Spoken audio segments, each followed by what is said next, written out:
लोगों ने तोड़फोड़ की है। भिवाड़ी के अलवर बाईपास स्थित दुकानों में तोड़फोड़ की गई है। इस बीच एसपी ने कहा है कि दोषियों पर कार्रवाई होगी। तो आपको बता दें कि अलवर के भिवाड़ी में यहां लोगों ने तोड़फोड़ की है। भिवाड़ी के अलवर बाईपास स्थित दुकानों में तोड़फोड़ की गई है। तस्वीरें आपके सामने किस तरीके से यहां दुकानों में तोड़फोड़ की गई है। कुछ लोगों की तरफ से कहा जा रहा है कि ये जो हरियाणा के नूंह में हिंसा हुई है, दो पक्ष आमने सामने आए हैं, उसी का ही असर यहां देखने को मिला है। हालांकि एसपी की तरफ से साफ तौर पर कहा गया है कि जो दोषी हैं उनके ऊपर कार्रवाई होगी, उनके खिलाफ कार्रवाई की जाएगी। तो इस वक्त की बड़ी खबर आपको बता रहे हैं, नूंह में जो हिंसा हुई उसका असर इस बीच यहां राजस्थान में भी देखने को मिल रहा है। अलवर से खबर आ रही है, यहां पर भिवाड़ी में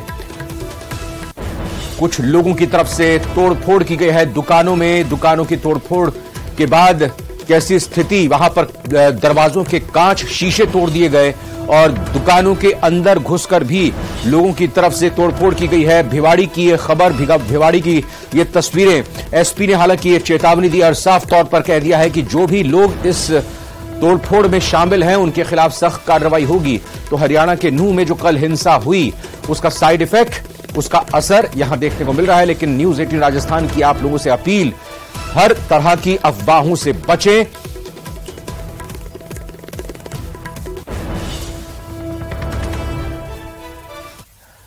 भरतपुर से बड़ी खबर, जहां पर प्रिंस नगर कॉलोनी में फायरिंग हुई। एक युवक को गोली भी लगी है। बताया जा रहा है कि सुबह दो पक्षों में झगड़ा हुआ था और उसके बाद घर के बाहर दीवार बनाने को लेकर कहा गया कि यह झगड़ा हुआ। झगड़े में एक महिला घायल हो गई थी। दोपहर बाद अज्ञात लोगों ने फायरिंग कर दहशत फैलाने की कोशिश की। एक युवक इस दौरान पता चला है कि गोली लगी है, जिससे वो घायल हो गया है। फिलहाल घटना की सूचना पर मथुरा गेट थाना पुलिस मामले की जांच कर रही है।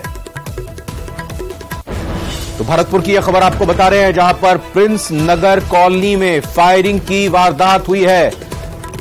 फायरिंग में एक युवक को गोली लगी है जो घायल है। बताया यह जा रहा है कि दो पक्षों में आज सुबह झगड़ा हुआ और उसके बाद घर के बाहर यह कहा जा रहा है कि दीवार बनाने को लेकर झगड़ा शुरू हुआ था दो पक्षों में। तस्वीरें भी यहां पर सामने आई हैं, दो पक्ष कैसे आमने सामने दीवार का यहां पर निर्माण किया जा रहा था। उसी दौरान दूसरा पक्ष जो उधर से दिखाई दे रहा है, पत्थर उनकी तरफ से ईंटें फेंकी गई। दूसरी तरफ कुछ महिला भी वहां पर दिखाई दे रही है ईंट फेंकती हुई। तो ये पक्ष दूसरे पक्ष पर ईंट फेंकता हुआ दिखाई दे रहा है। पूरी दीवार बनाने को लेकर, इसके निर्माण को लेकर यह कहा जा रहा है कि विवाद शुरू हुआ और कहा यह भी जा रहा है कि इस दौरान गोली चली और एक युवक को गोली लग गई है। गोली लगी जिस युवक को, उसको फिलहाल अस्पताल में भर्ती किया गया है। इस झगड़े में एक महिला भी घायल हुई है। दोपहर के बाद अज्ञात लोगों ने फायरिंग करके दहशत भी फैलाई है। सुबह का यह झगड़ा, दोपहर बाद फायरिंग, ये बड़ी खबर आ रही है और एक युवक गोली लगने से घायल हो गया। फिलहाल घटना की सूचना पर मथुरा गेट थाना पुलिस पूरे मामले की जांच कर रही है। तो इन तस्वीरों के जरिए आप देख सकते हैं कैसे ताबड़तोड़ ईंटों से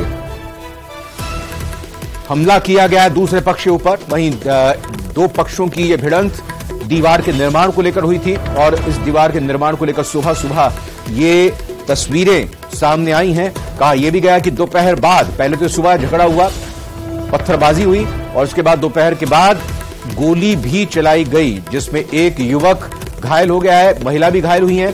दीपक हमारे संवाददाता और जुड़ चुके हैं जानकारी के साथ। दीपक, अभी क्या स्थिति है, पुलिस ने जांच में क्या पाया? देखिए रविंद्र, ये मथुरा गेट थाना इलाके की जो प्रिंस नगर कॉलोनी है वहां का पूरा मामला है। एक दीवार जो है मकान के सामने, उसको खड़ी करने को लेकर ये पूरा विवाद का मामला सामने आया है और उस जगह को लेकर कोर्ट में मामला चल रहा था। लेकिन कुछ लोग वहां पर निर्माण कार्य करना चाह रहे थे, तभी वहां सुबह झगड़ा हुआ। लेकिन उसके बाद एक महिला उस झगड़े में घायल हुई थी और मामले में शांति वहां पर हो गई थी और जो लोग पीड़ित थे वो मथुरा गेट थाने में मामला दर्ज कराने भी पहुंचे थे। लेकिन दोपहर बाद कुछ ऐसा हुआ कि कुछ लोग वहां पर पहुंचते हैं और फायरिंग करके दहशत फैलाते हैं, जिसमें गोली लगने से एक युवक गंभीर रूप से घायल होता है, जिसे अस्पताल में भर्ती कराया गया। और घटना की सूचना पर मथुरा गेट थाना पुलिस मौके पर पहुंची है और पूरे मामले की जांच कर रही है। मथुरा गेट थाना पुलिस का कहना है कि जो भी दोषी होंगे उनके खिलाफ कार्रवाई की जाएगी। फिलहाल जो पीड़ित है उसकी तरफ से जो मामला दर्ज कराया गया उस पर पूरे मामले में जांच की जा रही है और घायल जो है एक महिला और एक युवक पूरे मामले में घायल हुए उनका अस्पताल में जा दिया। और लंबे समय से ये विवाद चल रहा है। बताया जा रहा है कि जो प्रिंस नगर कॉलोनी में जो एक मकान है उसके सामने जो दीवार है उस दीवार को लेकर के कोई विवाद बताया जा रहा है, जिसमें आज सुबह झगड़ा हुआ और उसके बाद दोपहर बाद फायरिंग हुई। फिलहाल वहां घटनास्थल का निरीक्षण किया है पुलिस ने और पूरे मामले की जो जांच है वो की जा रही है। आसपास के जो सीसीटीवी कैमरे लगे हुए हैं उनको भी तलाश किया जा रहा है। जी दीपक पुरी, आपका बहुत बहुत धन्यवाद फिलहाल इस खबर पर अपडेट देने के लिए, शुक्रिया।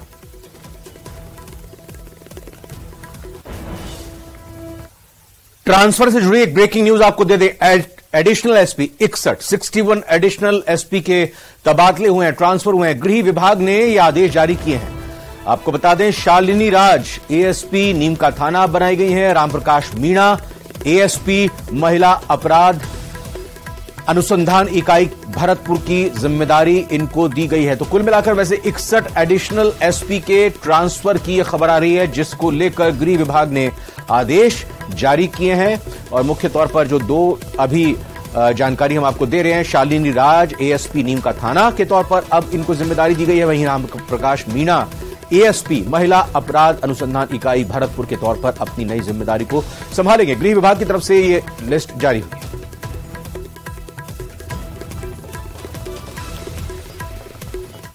राजस्थान कांग्रेस प्रभारी सुखजिंदर सिंह रंधावा इस वक्त राजस्थान के दौरे पर हैं, अपनी बातों को वहां पर वो रख रहे हैं। आइए उनको सुनते हैं। बहुत सफल हो और पूरे हिंदुस्तान में फतेह जाए। फिलहाल ये मंत्री प्रताप सिंह खाचरियावास को आप सुन रहे हैं। जब यहाँ पर कांग्रेस की मीटिंग तब राजधानी जयपुर में भारतीय जनता पार्टी के लोग पूरी नाटक कंपनी जयपुर में लगी हुई है, एक ही काम कर रहे हैं, पुलिस से लड़ाई झगड़ा करना। बीजेपी के लोगों को ये बताना चाहिए, आप खुद बीजेपी के लोग कहते हैं, हम राष्ट्रवाद की बात करते हैं, भारत की बात करते हैं। बीजेपी के लोगों आज तो तुमने कमाल कर दिया। पूरे राजधानी जयपुर की जनता इधर उधर पार्टी डूब रही है, पुलिस वालों के ऊपर पत्थर फेंक रहे हैं, लाठीचार्ज हो रहा है। इसलिए हो रहा है तो बीजेपी क्या करते गई है, बीजेपी अपना काम नहीं बता। बीजेपी के लोगों को बताना चाहिए कि हिंदुस्तान में उन्होंने 9 वर्षों में क्या किया।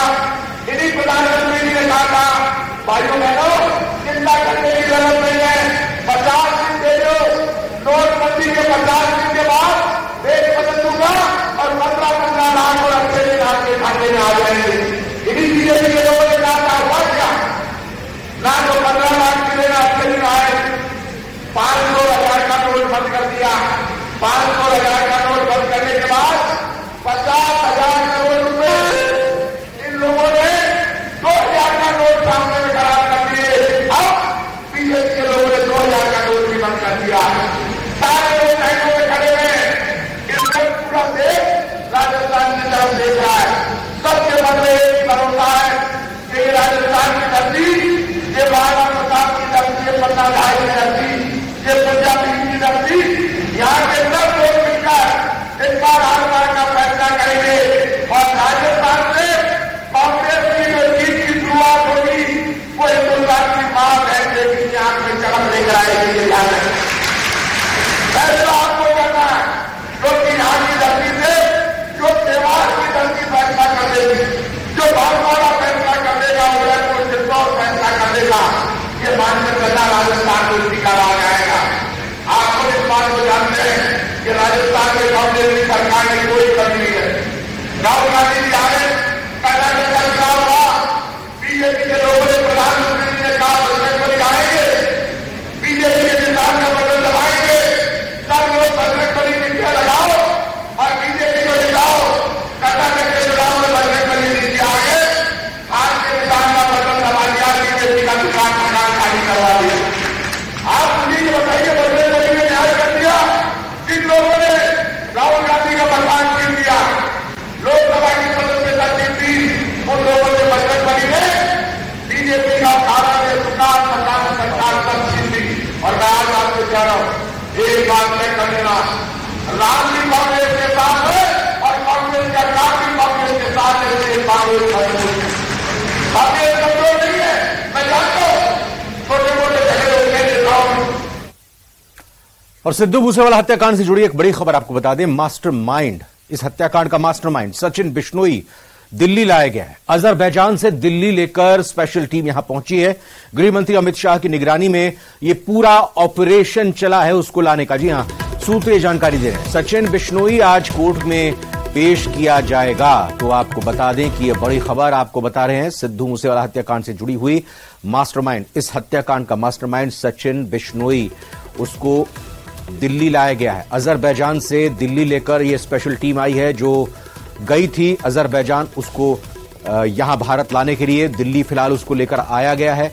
बताया यह जा रहा है कि गृह मंत्री अमित शाह की निगरानी में यह पूरा गिरफ्तारी का और उसको यहां लाने का ऑपरेशन चला है। सचिन बिश्नोई आज कोर्ट में पेश किया जाएगा। आपको बता दें कि सिद्धू मूसेवाला हत्याकांड के बाद सोशल मीडिया पर आकर सचिन बिश्नोई की तरफ से इस हत्याकांड की जिम्मेदारी ली गई थी और यह भी आपको बता दें लॉरेंस बिश्नोई का ये बेहद करीबी सचिन बिश्नोई बताया जाता है। फिलहाल ये बड़ी कामयाबी सुरक्षा एजेंसीज के लिए कि सचिन बिश्नोई को गिरफ्तार किया गया है और सचिन बिश्नोई को अजरबैजान से गिरफ्तार किया गया है।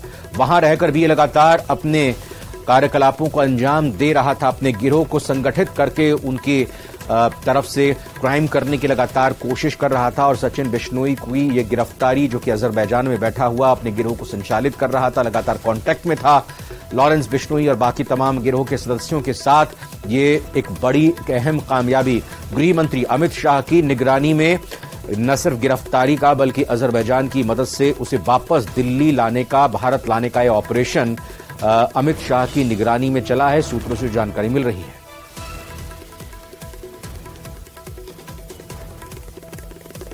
तो आज कोर्ट में पेश किया जाएगा सचिन बिश्नोई को और जाहिर तौर पर रिमांड की डिमांड की जाएगी और चूंकि यह जरूरी हो जाता है न सिर्फ सिद्धू मूसेवाला हत्याकांड में जिस तरीके से इस हत्याकांड को अंजाम दिया गया, बाकी और भी जो क्राइम है, अपराध हैं, उसको लेकर भी एजेंसीज सचिन बिश्नोई से पूछताछ के लिए रिमांड की डिमांड कर सकती है।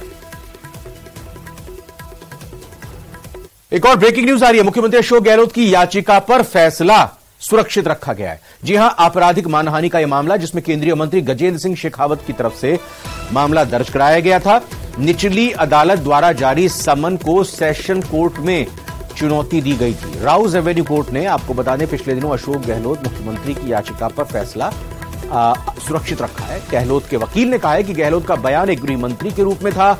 अशोक गहलोत के वकील ने कहा गृह मंत्री के साथ साथ वो राज्य के मुख्यमंत्री भी हैं। अशोक गहलोत के वकील ने कहा कि अशोक गहलोत ने पुलिस की रिपोर्ट के आधार पर गृह मंत्री के रूप में ये बयान दिया था। तो ये बड़ी खबर आपको बता रहे हैं। फैसला फिलहाल सुरक्षित रखा गया है। मुख्यमंत्री अशोक गहलोत की याचिका पर फैसले को सुरक्षित रखा गया है। आपराधिक मानहानि का यह मामला जो केंद्रीय मंत्री गजेंद्र सिंह शेखावत की तरफ से दर्ज कराया गया था, इस मामले में निचली अदालत द्वारा जो समन जारी किया गया था उसे सेशन कोर्ट में चुनौती दी गई है।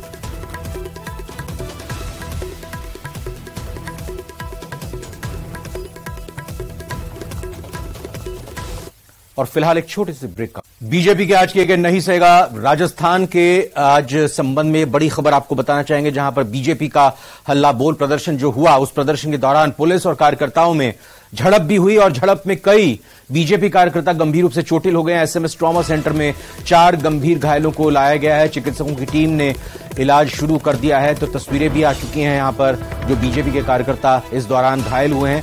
प्रदर्शन के दौरान पुलिस और कार्यकर्ताओं में झड़प हुई है और अभी जो खबर और जानकारी आ रही है सामने, तस्वीरें भी देखिए आपके सामने आ चुकी हैं। इस झड़प में 4 कार्यकर्ता जो कि गंभीर रूप से चोटिल हुए हैं, एसएमएस ट्रॉमा सेंटर में इनको लाया गया है। डॉक्टर्स की टीम इनका इलाज शुरू कर चुकी है, इनको इलाज दिया जा रहा है।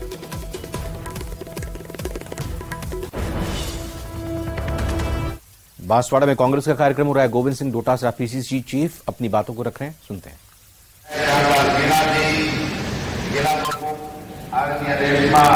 मालवीय जी, दिनेश मोटरिया साहब, शंकर यादव जी, जानवर जैन साहब, किशनलाल जैलिया जी, हमारे प्रदेश कांग्रेस कमेटी के उपाध्यक्ष भाई हंगामीलाल मेवाड़ा जी, जिला अध्यक्ष आरके रमेश पांड्या जी, जिला अध्यक्ष प्रतापगढ़ भानु प्रताप जी, श्री जयनेन्द्र द्विवेदी जी, असरार अहमद जी, महेंद्र बड़दोर जी, फतेह सिंह जी, बल्लभराम जी, शत्रुलाल जी, श्री कांता भेद जी और तमाम सम्मानित मंच जो भी है सबके नाम लेने समय लगेगा और हम सबको मंच के ऊपर बैठाने वाले आप आदरणीय युवा साथियों, बुजुर्गों, माताओं, बहनों और कांग्रेस के बहुत धन्यवाद। समय की अपनी मर्यादा है, हमको जाना है, मानगढ़ भी जाना है क्योंकि पहले से ऐलान किया हुआ है। हमें माफी चाहिए प्रभारी, सह प्रभारी श्री निजामुद्दीन जी और हमारी अमृता धवन जी से, क्योंकि फिर वहां जाकर के और रात तक उदयपुर पहुंचना मुश्किल है। इसलिए काजी निजामुद्दीन जी और अमृता धवन जी आपके बीच में रहेंगे। 9 तारीख तक आपके सबके बीच में जिलों की बैठक लेंगे, आप सबसे रूबरू होते रहेंगे। ब्लॉकों में भी समय मिलेगा तो जाएंगे, तो आप सब इनको सुनने का आपको मौका मिलेगा। मैं केवल और केवल इतनी सी बात करना चाहता हूं कि आपके ये 3 जिले हैं यहाँ जो बैठक में आए हैं, उनमें बांसवाड़ा में 5 विधानसभा क्षेत्र 10 ब्लॉक होंगे, डूंगरपुर में 4 विधानसभा क्षेत्र और 8 ब्लॉक होंगे, दारियावाद में 2 विधानसभा क्षेत्र 4 ब्लॉक होंगे, टोटल 22 ब्लॉक है आप। और इनकी कार्यकारिणी ब्लॉक और मंडल बन चुके हैं। मंडल की कार्यकारिणी आपने बना ली होगी, केवल ब्लॉक अध्यक्ष को ही आपको देनी है, ब्लॉक अध्यक्ष के साइनों से जारी होगी है। तो मैं समझता हूं कि आप तमाम वो लोगों को जो बांसवाड़ा जिले में और इन 3 जिलों में कांग्रेस की कमान संभाले हुए हो, जिनकी मेहनत के कारण से राजस्थान में कांग्रेस की सरकार आई है और 2023 में पुनः आएगी, आप सब वो मोदी लोग बात यहाँ पर बना लेते हो। मैं आपको टारगेट दे देता हूं जिससे आपको थोड़ा आसानी हो जाएगी काम करने में। अभी रामलाल मीणा जी ने आगे बढ़ करके कहा कि हम 10,000 लोग लाएंगे। मैं तो आपको इतना ही कहना चाहता हूं कि डूंगरपुर और प्रतापगढ़ की जो विधानसभा क्षेत्र है उनसे आप 5,000 से ज्यादा आदमी लाओगे। 5,000 से ज्यादा यानी 10,000 भी ला सकते हो, लेकिन 5 से कम किसी दूर में नहीं होना चाहिए। और बांसवाड़ा के 5 विधानसभा क्षेत्र हैं, उससे 10-10, 15-15 हजार आदमी आएंगे। और बाकी पूरे अब उदयपुर जाकर के आए हैं, वहां से भी 17 ब्लॉकों से लोग आएंगे। तो ये जो सभा होगी 2 तारीख को विश्व आदिवासी दिवस के ऊपर, हम आदिवासी पर्व के रूप में हम लोग मना रहे हैं। तो ये जो सभा होगी वो अब तक देश के प्रधानमंत्री मोदी जी की 6 सभा होगी राजस्थान के अंदर पिछले कुछ दिनों में। इन 6 में मिला करके जितने लोग भाजपा के लोग नहीं ला पाए, उससे ज्यादा आपकी ताकत के कारण से 9 अगस्त को राहुल गांधी जी को सुनने के लिए लोग आएंगे, ऐसा मैं आपसे उम्मीद करता हूं। बात एक है कि मेहनत करेगा, पार्टी की विचारधारा को अंतिम छोर तक लेकर के जाएगा, लोगों का दिल जीतेगा, वही हमारा नेता है। चुनाव आगे आप सबको पता है कि चुनाव में आधा समाज ने बहुत साफ स्पष्ट कह रखा है। रत्नावत साहब मौजूद है, हमारे प्रभारी हैं, सह प्रभारी जी मौजूद हैं। एक ही बात हुई है कि कोई गारंटी नहीं कि जो जीता हुआ है उसको टिकट मिले, कोई गारंटी नहीं कि हारा हुआ प्रत्याशी उसको टिकट मिले। और आइए अब अजमेर से आपको खबर बताते हैं, जहां पर एसीबी ने किशनगढ़ के बीती गांव में पटवारी पर ट्रैप की कार्रवाई को अंजाम दिया है। पटवारी को 2,000 की घूस के साथ रंगे हाथों गिरफ्तार किया गया। एसीबी के मुताबिक अर्जुन लाल ने 20 जुलाई को शिकायत दर्ज कराई थी कि उनकी बहन ने जमीन के म्यूटेशन के लिए पटवारी कार्यालय में एप्लीकेशन दी। इस पर पटवारी अंजू सैनी ने 3,000 की रिश्वत मांगी और इसमें से 1,000 की रिश्वत उसने ले ली। बाकी 2,000 घूस देने के बाद ही म्यूटेशन खोलने की बात कही। इस शिकायत पर एसीबी ने जाल बिछाया और आज पटवारी को 2,000 की रिश्वत के साथ रंगे हाथों ट्रैप कर लिया। आरोपी पटवारी के घर और अन्य ठिकानों पर दबिश दी गई और उससे पूछताछ की गई है।